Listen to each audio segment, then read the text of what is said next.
इनका जो है असहयोगी आचरण अंग्रेजों के लिए बहुत दुखदायी था।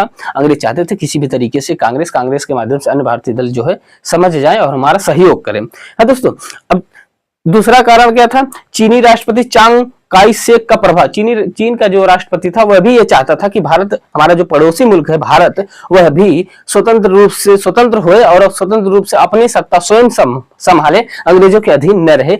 यह चीन का भी दबाव था। जैसे हमने यहाँ पर लिखा ना, चांग काई शेक चीन के एक उदारवादी नेता थे और वे भारतीयों के साथ संवेदना रखते थे, इसलिए वे अपने पड़ोसी राज्य भारत में स्वतंत्र राजनीति सत्ता की स्थापना करके भारतीयों को राजनीतिक अधिकार दिलाने के लिए पक्षधर थे। ये भी जानते रहिए। ब्रिटिश संसद का दबाव था, खासकर सांसद कैंटो फेरिगाटन। ब्रिटिश संसद का दबाव मतलब क्या था? सांसद कैंटो फेरिगाटन ये कह रहे थे, बार बार कह रहे थे कि द्वितीय विश्व युद्ध में भारतीयों का सहयोग प्राप्त करिए, नहीं तो हम युद्ध हार जाएंगे, और इसके लिए क्या है कि जो भारतीयों की मांगे उसे मान लीजिए। ब्रिटिश संसद का भी दबाव था। सांसद कैंटो फेरिगाटन एक बार बार ब्रिटिश संसद को चेता रहे थे कि भारतीयों की जो मांगे हैं उसे मान लीजिए, ताकि भारतीय लोग हमारा द्वितीय विश्व युद्ध में सहयोग करें।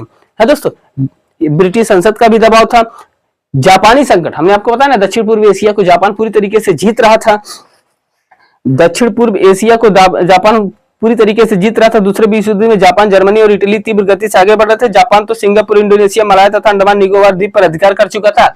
यहाँ पर अंडमान निकोबार द्वीप मतलब वही सुभाष चंद्र बोस के साथ अधिकार कर चुका था, तथा मद्रास एवं बंगाल पर अधिकार करने की चेष्टा कर रहा था। ऐसी स्थिति में प्रधानमंत्री चर्चिल के पास भारतीयों का सहयोग प्राप्त करना एक अनिवार्यता भी थी।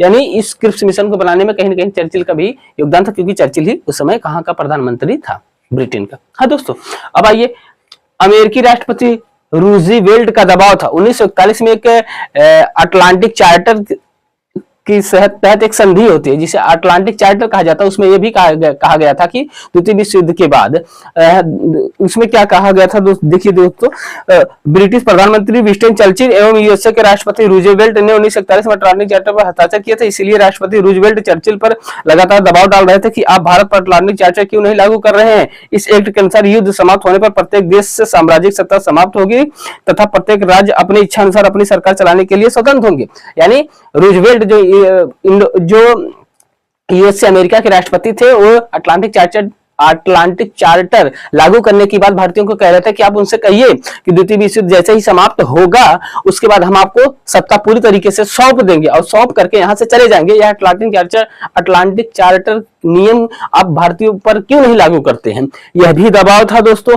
और तो ये कारण थे जो क्रिप्स मिशन गठित हुआ था। और क्रिप्स मिशन का जो उद्देश्य था, मेन उद्देश्य